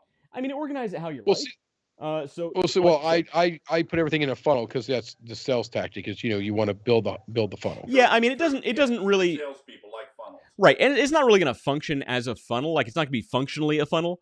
But if it helps you to mentally organize it that way, like David, then it totally works. But you do want to use a variety of big hashtags and little hashtags. We'll say that. Okay, that makes sense. Yeah. So yeah, always hashtag your own company's name, even if it's very obscure. But also, I mean, you got 30 hashtag drown me in brownies. Don't be afraid to use, photography. Which hashtag Betty Crocker. People are using photography. Now, what I would really like to know is how the hell you can get on Instagram and not get hooked on the videos. Oh yeah, well yeah. So that's another thing. So we didn't even talk about that stuff. I need to get those videos off my Instagram. Well, it's built in. I can't help but look at them. So stories. So Instagram stories. That's what you're talking about there. So the stories are actually a really good way to get the algorithm to love you. So one thing, this isn't in the list of things, but this is also a really good note. You want to use all of the brand new tools of every social media platform you're on. So if a social media platform offers multiple tools, like Instagram has, stories, IGTV was big a couple of years ago, normal posts, carousels. You want to use all of those, preferably as often as you can. But if you can only muster one post a day, do one post a day. That's it. That's all you need. As long as you do these 5 things that we're talking about, you can post once a day and still explode. I promise you. So yeah, I mean, totally. That's the video. So this has been the same. This has been the same because marketing and sales has been down this path for years and years and years and years. And it's all about, spending the dollars and the time in the right area. So doing these 5 steps, we're on step 3 now, right? Yes. So doing these 5 steps can bring you massive value. Your return on that investment is going to be very, very, very high. So do it. Right. Stop talking. I mean, keep watching us, but after that, then go do it. Right. That's it. So we're on step 3. So the first 10 minutes was to find people within your niche that you follow that you really look up to. Probably not the biggest people in your niche, but just people that you really like their content and you already follow them. Find those 10 people, leave authentic, meaningful comments. Strike up a conversation. Step 2, the next 10 minutes, find 20 people within your niche that you don't normally follow. You don't normally look at their content. Strike up meaningful conversations in their comments, okay? That's your next 10 minutes. You're following 15 minutes, this is step 3, is hashtag research. We just went through the whole thing. Step number 4, okay, is kind of a play on the first 2, but it's a little bigger. Step number 4 is 15 minutes of finding the top people in your niche, the very top of the top. And what you want to do is strike up conversations with them within their comments. And the more often you do this, the more likely they are to start pinning your comments at the very top. And the more people that see your comments at the very top are going to it's going to put your name out there more. More people are going to see you. They're going to come to your page. They're going to like your stuff. That's what you want to do. Make sure you're commenting from your Little Red Hen Photography or Drown Me in Brownies page and not Matt Harmon or Life Coach Matt. Ross's wife. So I have a bonus tip here. Emily. So I have a bonus tip here that I didn't put in the notes here, but this is 100%. This 100% works. What did I say at the beginning? There's 5, but there's going to be 6. Well, no, this is a pro tip. Pro tip here is what we'll call this. Pro tip. What you want to do is in Instagram, find the very top people in your niche. The tip top, mountaintop, highest level people you can possibly find, okay? I don't like those people. You don't have to like them, but you need their influence. Okay. All right. What you can do is you can actually flag their account every time they make a post. You get alerted, okay? Now, when you receive the split second, you receive a notification that Joe Rogan, for example, made a post. What you want to do, you want to be the first person who leaves a post on his new post. Hashtag kiss ass. Okay? It's true, though, because here's the thing. Because here's the thing. Yes, embrace it. Embrace the brown nose, man. Do it. The more often you do this, the more often that person, that influencer, that creator is going to see you. They're going to start recognizing your name, right? And if you leave meaningful comments, they are going to want to have meaningful comments back to your comments. And they're also more likely to pin your post. And more people will see that you are interacting with this person. On top of that, you still have the, algorithm telling you, or you're telling the algorithm, rather, that you have good connections with this person. Well, is it time? Has it been long enough? Is it time to do another? Is it time to do another algorithm show? Oh, boy. I don't know. That first one was, it was rough. I say we get really. I say we pregame before the next algorithm show. By pregame, do you mean more cask strength bourbon? More cask strength before the show. Bourbon. That's going to be dangerous. Yeah, and I don't think it can be remote. I think we've got to be side by side on that one. It's going to be tough, David. I think we're going to need to be side by side, and that one's going to have to be scheduled for an hour and a half, 2 hour night. That's going to have to be. All right, maybe we'll do a hot rod show for that one. Yeah, that'd be good. Have live people come up on stage with us. It'd be a whole thing.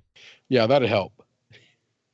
Okay, so that's your all right. Pro So we tip went through 4. 1, 2, 3, and 4, and plus a wait. Did we go to the 4? Did you jump over to the bullet? No. That was 4, and the pro tip was a bullet point for step 4. Okay. All right. So we still only have 5. Okay. I stuck to the 5. Yeah. So finally, with your remaining time, is step number 5. And with this, what you want to do is you want to find 10 to 20 smaller accounts within your space, and you want to leave these people direct messages, okay? And you can also comment on their stuff, but you specifically want to leave them DMs. And what this is going to do is this is going to help strengthen your relationship. Just let me slide into your DMs right here. Yeah, don't make it creepy like David or Matt. What you want to do is you actually want to leave them meaningful DMs about your content and their content. And what this is going to do is this is going to lend your brand and you as a creator authority in the arena. And the more you can talk to them about their stuff, the more likely they are to follow you and like your stuff and start leaving comments on your stuff. And since they're smaller accounts, I didn't say big accounts, smaller accounts, they're more likely to do this. They're going to be more likely to want to interact with you than, say, like a big giant person who just doesn't have the time for you, right? So I slid into somebody's DMs. It's building relationships. It's building you as an authority figure in that niche, okay? And here's how I relate it back. Okay. When you're, let's say, hosting a show like this, right? And we have a guest on. And let's say the guest is infinitely more knowledgeable than we are. But since it's our show, we're asking the questions, we're automatically viewed as an authority figure. It's not really that hard to find a guest that's infinitely more knowledgeable. Well, that's true. That's true. No, look at late night talk show hosts, right? Okay. They'll have a super smart person on the show, but the host, even though they're basically a stand-up comedian, is still viewed as an expert because they're the one doing the interviewing. I never thought they were. Yeah. Well, but generally, like at least subconsciously, they're controlling the conversation. Okay. So it's the same way. You're controlling the conversation. You start to build these relationships. You start to be viewed as an expert in the industry, in this at least niche, and that's going to relate back to how they see your see your content. And if you do this every day with a different 10 to 20 people, only a couple of them respond, guess what? Keep those conversations going. The next day, a couple more respond. Keep those conversations going. And on and on and on. Eventually, you're going to build some really good relationships. You might even make some really good friends out of it. And on top of that, you're going to have a lot of good interaction coming back to your account, which is exactly what you want. So instead of spending 2.5 hours a day just scrolling and looking at the funny dog videos. This one. Exactly. I do like a good dog video. Exactly. Instead of spend one of those 2.5 hours doing these 5 tips, and I promise you, your account will explode. Devin Ross says, I do promise you, because it's absolutely true. Devin Ross says, DMs definitely help. I've asked a few smaller people in my niche about my products, and I'm working on and receiving good advice. So yeah, it's 100% Wait a minute. true. Wait a minute. Is this Devin talking or is this Devin's wife? Emily, are you on Devin's thing? Devin What's claims going on he's here? working on some products. Yeah. I know Devin. If Devin's doing something, I don't know. He's a little shady. But if Devin's wife's doing it, I'm interested because that's the Drown Me and Brownie's chick. Devin is one of our loyal buddies on the show. Oh, yeah. Hi, Dad. Yes, he is. Nicole Leffingwell says, I've followed Big Marketing Travel Account on, I lost her thing, on Insta the other day, and she immediately DM'd me about my account and commented on my profile pic. That's awesome. Yeah. DMs absolutely work. I mean, everybody. Yeah. Yeah. Well, Nicole Leffingwell. Well, let's see if is superior. DMs work. It's true. I sent out a DM. Let's see what the response was. Who did you DM? Let's see. I DM'd this hot chick I know. He's DMing Nikki. He's DMing you, so you better check it out. She won't let him DM her. Nothing. Oh, so Devin Ross Got says nothing. he's working on a pet product. For reptiles How and many fish. pet product things do we need around here? Reptiles and fish. What It's kind different. of pet products? Devin, what kind of pet products? Give us some info. Reptiles and fish, he says. Look, reptiles, Hair removal. reptiles and fish. I mean, there's money there. People spend money on that stuff. Iguana hair removal. Make it specific. Nobody wants a hairy iguana. That's I'm true. not saying you're removing. Yeah, you're gonna remove it. It's horrible. They're all walking around fuzzy. David's losing it over there. The cask strength is hitting him. Oh, it's getting there. It's getting closer. You know, I've got 2 more ice cubes and a whole bottle to go, guys. We can do this all night. Well, I can, but we can do this until I'm asleep. all right, I've got my I've seen it happen. next life coach map, but my iPad's about to die. All right, so everybody check out Life Coach Matt on Instagram and Facebook. But I'll be posting it. And hairy iguanas. Hashtag hairy Do iguanas. not Google that. Don't Google that. That's not going to work out well for anybody. It's gonna turn into porn. It's not going to work out well for anybody. Oh, Never yeah. started. Yeah, don't Google Lemon Party either. I had bands following me for a while. That's don't Google any of that. Don't Google anything Matt tells you, in fact. Oh, That's speaking of generally good bands, advice. My daughter's looking at a photo album of me, right? And she sees me with my goatee, back when I had a goatee. And she's like, oh my God, Dad, you look like the kind of guy who'd be handing candy out of a van. I can see that. Wait, you could see his daughter saying that or him actually just handing out candy from a van? That's just horrible. I can see it. That girl. Oh, I missed some comments here. Devin says enclosures and fully enclosed filters and stumps. I have a couple workout equipment ideas. Oh, okay, interesting. And let's see. We don't need more workout equipment. What we need is hair removal for iguanas. Nicole Leffingwell says, do you know anything about Lemon 8? I don't know what that means. Nicole, is that dirty? I don't know. Is that a code word for I'm a... not looking up anything else that says lemon on the internet. Actually, don't Google anything that a Leffingwell or a Harmon tells you. That's just generally good advice. Really good advice. I gotta Google it. I don't know what she's talking about. Lemon 8. Well, I didn't invent the Lemon Party. It I'm was not a thing sure. before I was came looking for along. Producer credits, and they didn't have any. Yeah, it was a thing before I came along. Oh God, it's so horrible. Okay, so it's an app. It's an app. Lemon 8?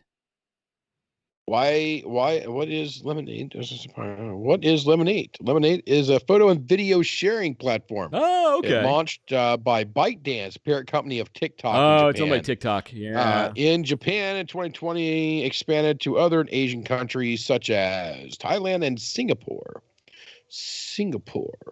You know, I mean, say It's a content sharing platform. It's a content sharing. It's an Instagram. It's owned by ByteDance. I do know a lot of companies, and this is not me saying this. There are a lot of big, very large Fortune 500 companies who don't allow their employees to log on to TikTok while on their company equipment, and they don't run ads on the platform either because of data security issues. That's all I'm going to say.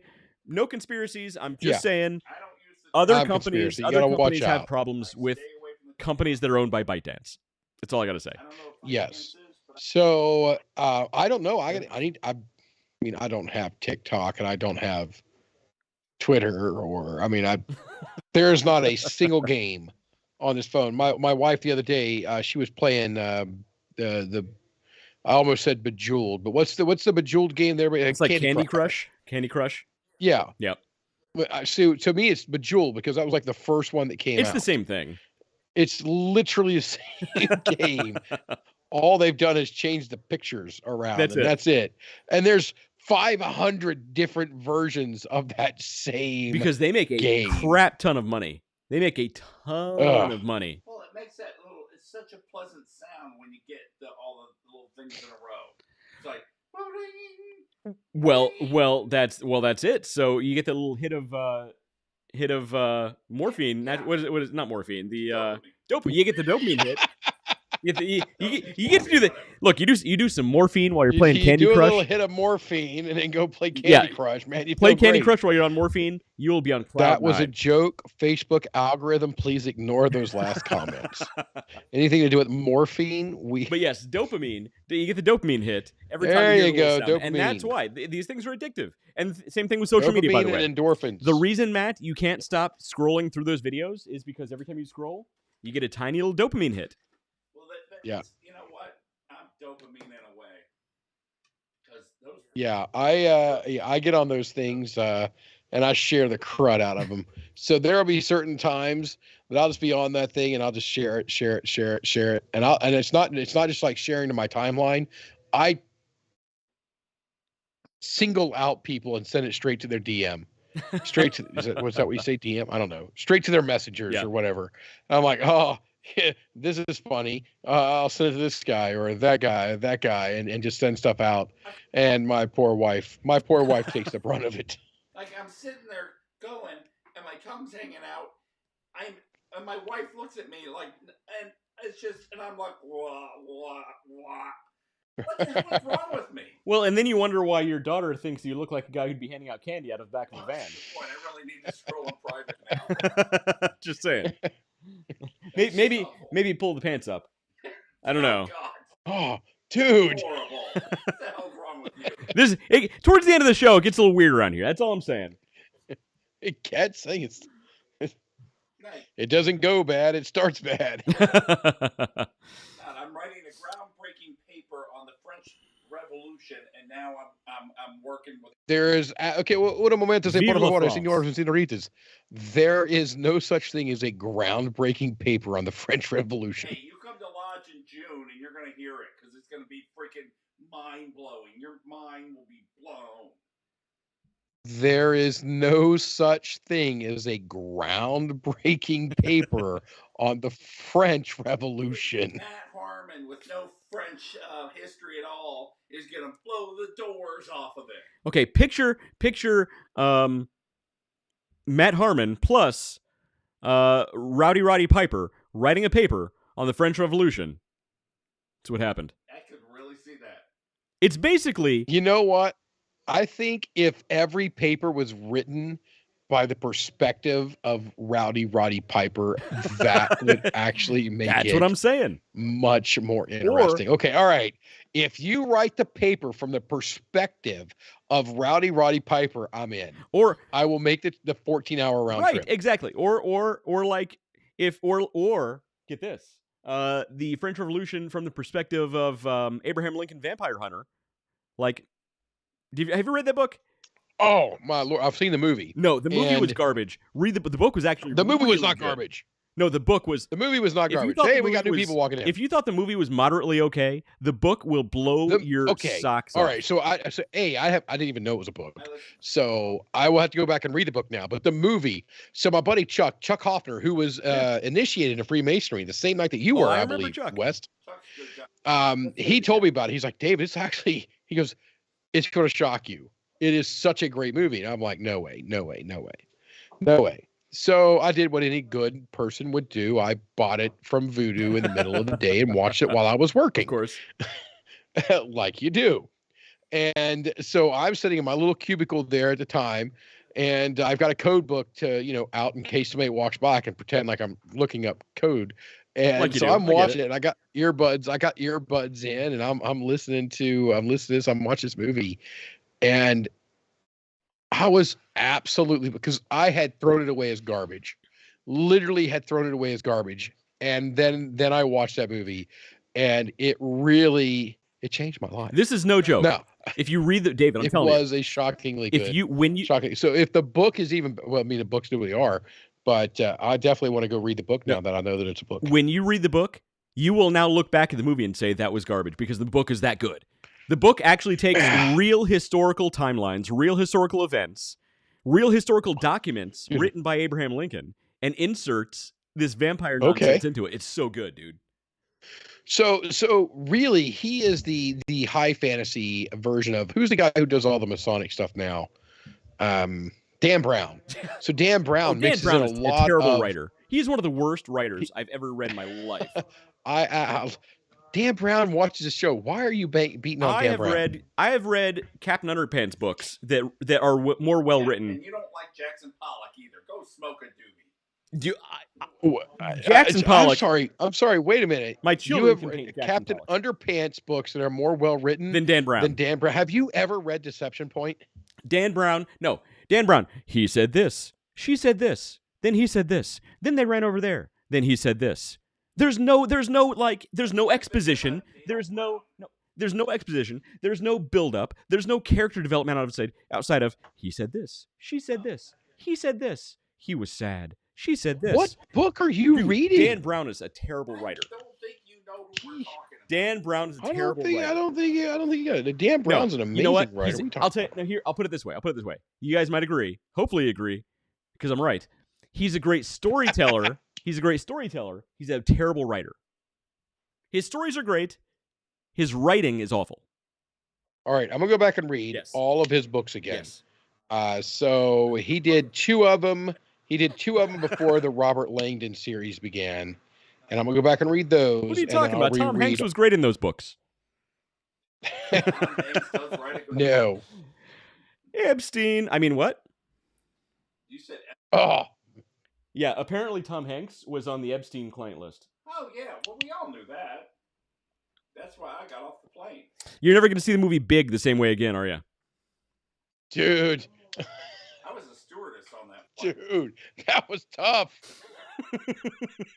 Who's drinking cast strength? What now? It's the end of the show. If anybody's made it this far, they deserve to hear some off-color humor.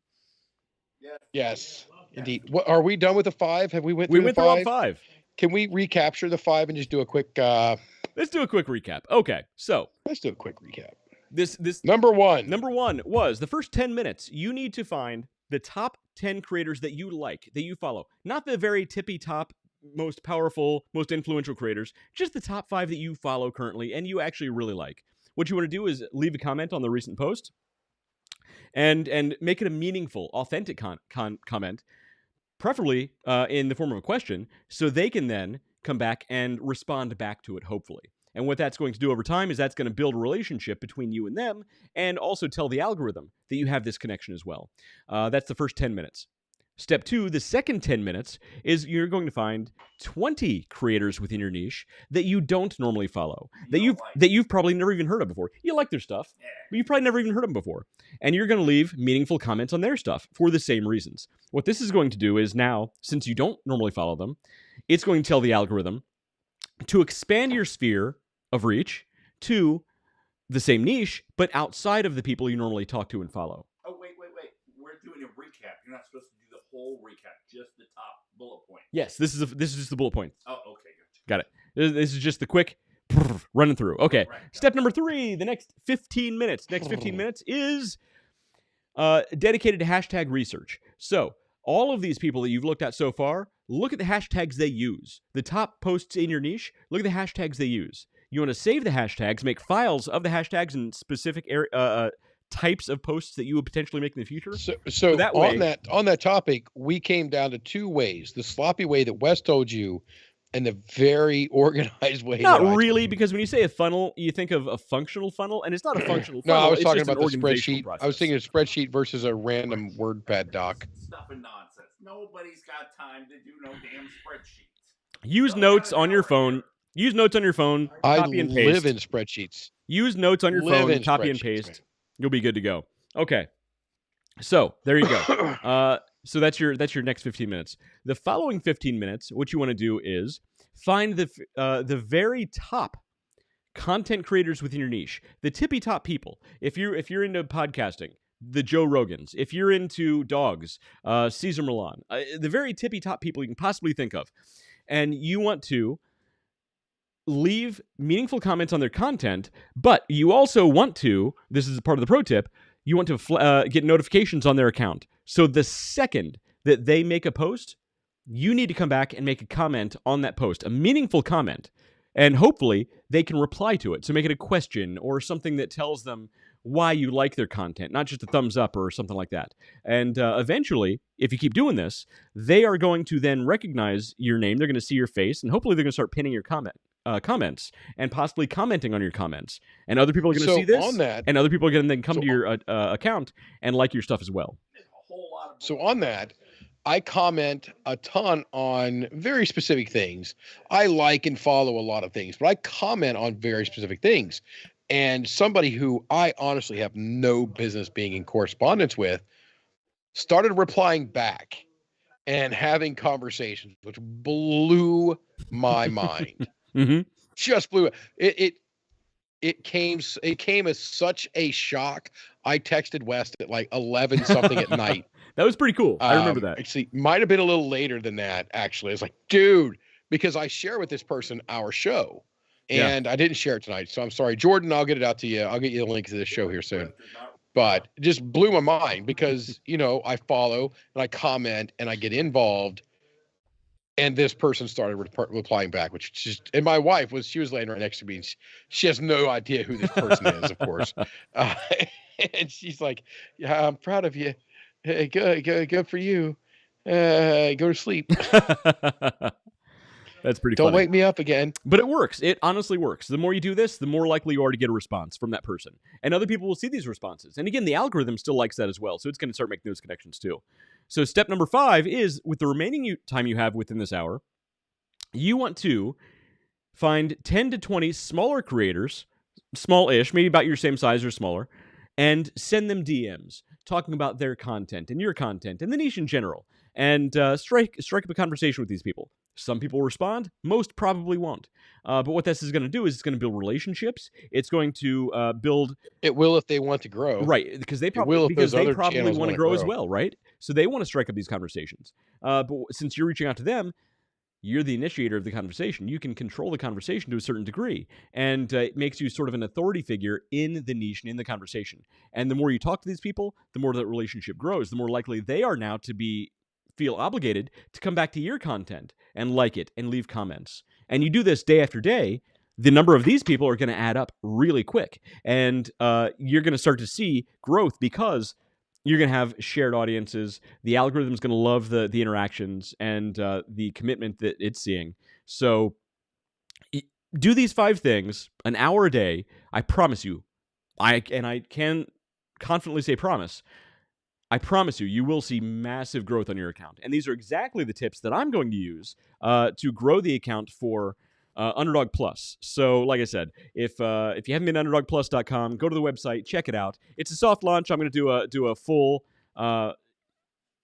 as much as I can, a full launch on 5/1, May 1st. talk about it as much as possible, get the name out there. But right now, it's kind of a soft launch.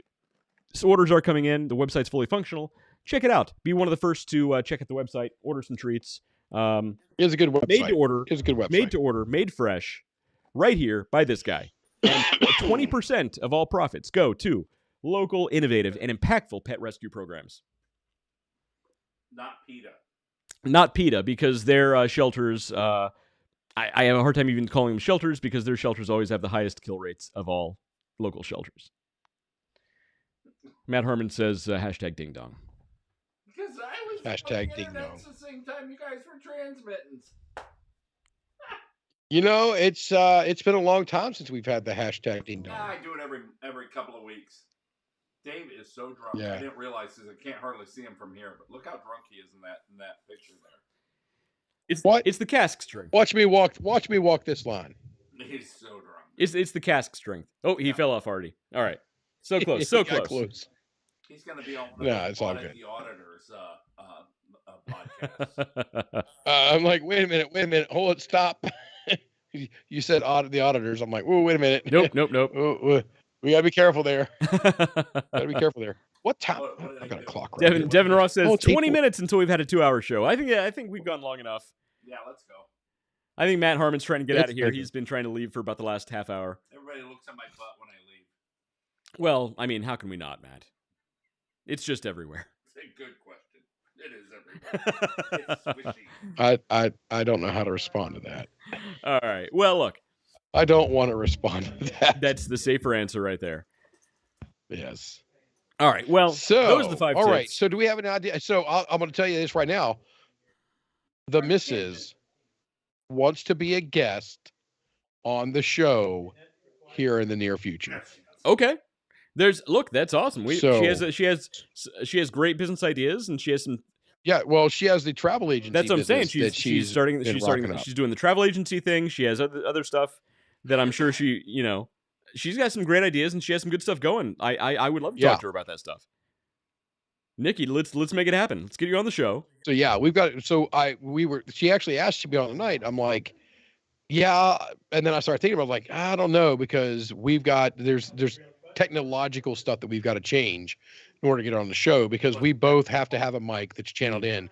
So I've got to go get a mixer and a mic so that she can have a mic on her side of the set, and we can back the camera up. The lighting will stay the same, but we need a mixer and a new mic. So there's some investment there to make sure we get it all done. Yeah, there's an investment there. I mean, look, she could do the same thing that happens when we have Stevie Evans on or somebody like that. Bye, everybody. You leaving? Yep. All right, man. See you later. See you, Matt. Stipulations on that. You can take that, but if you like it, if you don't like it, that's fine. But if you like it, send me a picture of Charlie with the treats You got it. so I can use it on social. You also need to go on the website and leave a review on the website, and I'll send you a link for a Google review, and we'll talk about that in a future show. Leave a Google review. I'll send you the link. You got it. And you give me $10 on a wear t-shirt. I'll give you $10 not to wear the t-shirt. All right. All right, man. Talk to you later. That sounds like a better deal. See ya. But no, so I'm ordering a t-shirt. we actually have some cool t-shirts on there. I got to admit, I got a new one right over there that I'm gonna wear. So she could actually do the same thing that happens when we have Stevie Evans on, or something like that, where they just come up on their phone, and we just squeeze them in a third screen right there without the extra mic or anything. Yeah. So we can do that. We'll talk about it. We'll get it working out. And I did see Devin commented. He's like, no. I wasn't saying let's shut it down. He's saying, hey, we're into this pretty deep now. Let's take this rabbit off the rails. Oh, it's already gone off the rails, Devin. Don't you worry. Yeah, it's been a good one.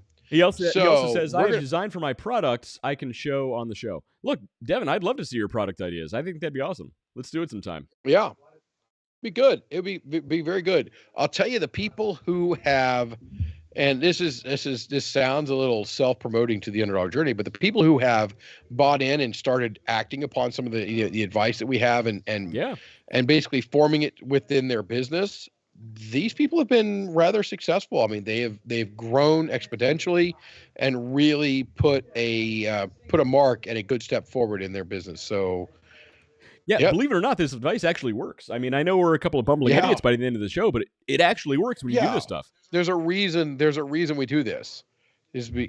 I I'm starting a whole new series. Not that we need to go into it now, this late in the show, but I'm starting a whole new series with my stuff that I do in my normal day job. I do a podcast on Mondays for 50, 60 companies, actually, that is much larger now, that stretches from all the way into Maine, all the way to California. And I think we're picking one up in Japan here soon. That are going to come in and they watch this thing. And I'm starting a whole new series of educational series for marketing and sales for them inside of my podcast to use some of the talents or use some of the tactics that we use here over there and teach other people how to do it. So, I mean, and I just broached the topic on it this past Monday, and the response I got after the show was absolutely phenomenal. Like, oh my God, I cannot wait. Cannot wait till we start breaking these things down and we start doing the difference between proposition selling and marketing or vertical selling. So it's going to be a very interesting time, and we're building an engineering battle book to build out. So the idea of that is we're going to take it to engineers, and it gives one thing a month, kind of one thing a month. But the idea is that makes these 50, 60 companies out there, that makes their sales staff visit these engineers once a month. Well, that's a personal marketing touch, which is very impactful. So over the course of the year, if you're doing one of these a month, how many visits have you done to the engineer, West? That's 12. That's 12 marketing touches right there that are high value touches.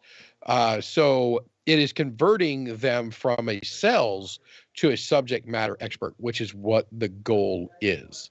So, I mean, I got a lot of people that are energized about it, and I use the same exact tactics that we teach here, that we talk about, not teach so much, but we talk about here, and sometimes we do teach on the Underdog journey. I use them in my daily business in one of the largest businesses in the world. Yeah, that's awesome. Look, I still say you got to find a way to kind of elbow your way into making that your full-time gig with that company. Like, you'll be the subject matter expert in all those areas. I think it's getting closer. I think it's getting closer and closer. Is to be like doing those shows and doing this educational content, sales content, and maintenance content for this company. I think, look, I think it's getting closer. That'd be amazing. I think it's That'd getting be closer. so cool. The amount of internal attention I've gotten in the past month on this thing has been very high up the chain, and very, very promising and very good. So, if they came back to me and offered me something along those lines, I'd probably take it. But until then, I'm going to continue doing what I do. Yeah, that's awesome. By the way, you need to send your wife the show notes. She says she's slacking on her social media. But looking to pour more work into her Insta, and we'll definitely be using these tips. I don't need to send her a freaking thing. She washes and hangs up this shirt every week. Consistency over time. Consistency over time equals success. Nikki, you're a lucky lady. You're a lucky lady. That's all I got to say. Yeah. So there's definitely some tips in here to be used and to be leveraged out there. Some of them are going to be more impactful to you, but all of them are going to bring you value. All of them are going to bring you a little more success. Some of the ROI is going to be there. And the tactics and tips that we talked about tonight, the 5 tips plus the bonus one that West always slides in there, is always a great way to go. And we can't wait to talk about it more in the future. One of the things I'd like to do is kind of get a standard cadence of your Instagram with the Underdog Plus dog treats, the Underdog Bones, and let's see the growth over the next, 5 or 6 shows. Yeah. Let's see how it goes. Let's do it. Putting this stuff in action. Absolutely. Let's make it happen. Look, the analytics on social media platforms is amazing.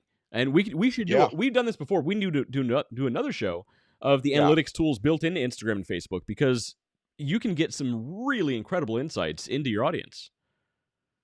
Yeah, it is very granular. You can really get into it. Absolutely. So and you should. So yeah, we'll do a future show on that. But Devin, let's talk soon about your products. Nikki, let's have you on the show real soon to talk about your travel agency. And man, this is gonna be a lot of fun. Yeah, we got a lot of stuff coming up. It'll be great. I love the sound of that torch lighter. Yeah, that's why I did it right there. Do not burn don't burn the foam lining on the front of your mic there. Yeah, that's the And you got the blackened lighter, of uh, course, to go with the your blackened cigar. lighter with the blackened cigar with the blackened bourbon with the blackened bag. No Mickey Mouse ears here. Nope. Just the cigar store Indian Phil. Phil. All right.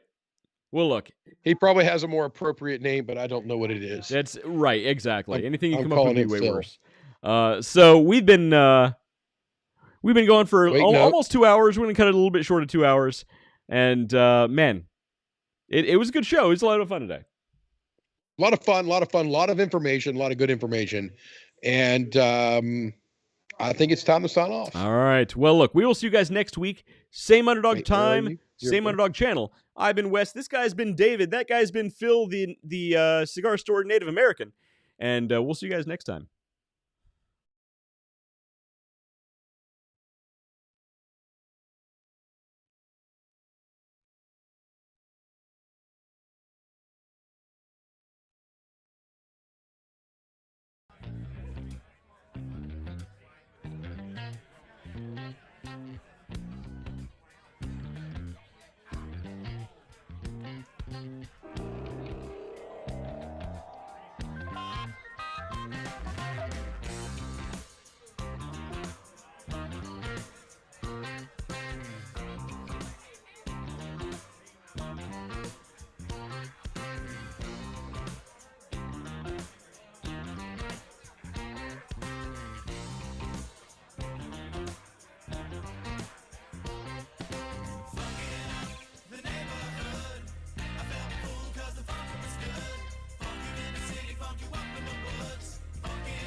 Basically infatuated with the in-between, the ups and downs, the curves and the rounds. I'll bring it to your city or your hometown. I'll go back in time when the feeling was fine, when funkin' was legal and it wasn't a crime.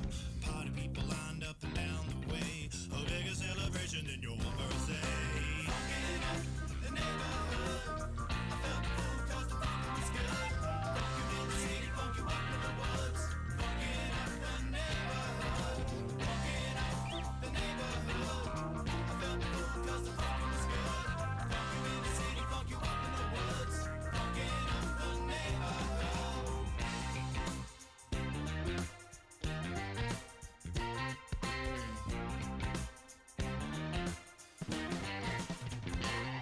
And I have seen the world pristine, funk you up in the bushes, funk you down in the trees. Now look around, all the frowns, the yellow, the white, the red and the brown. And keep in mind, it never costs a dime, 'cause funkin' is free, I remember the time. Now look today, the streets are gray, time to take it back to yesterday. Funkin' in the neighborhood, I felt the fool 'cause the funkin' was good. Funk you in the city, funk you up in the woods. Funkin' up the neighborhood, funkin' up the neighborhood.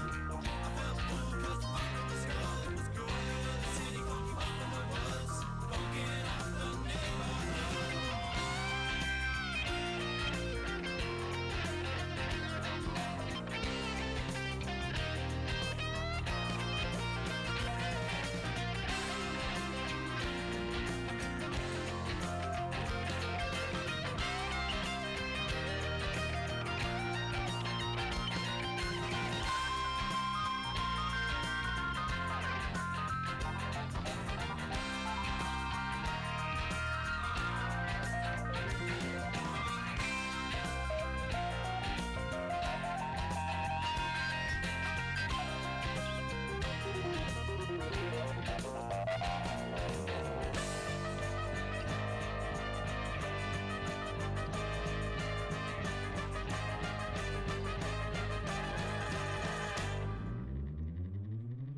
Funkin' up the neighborhood, I felt fool 'cause the funkin' was good.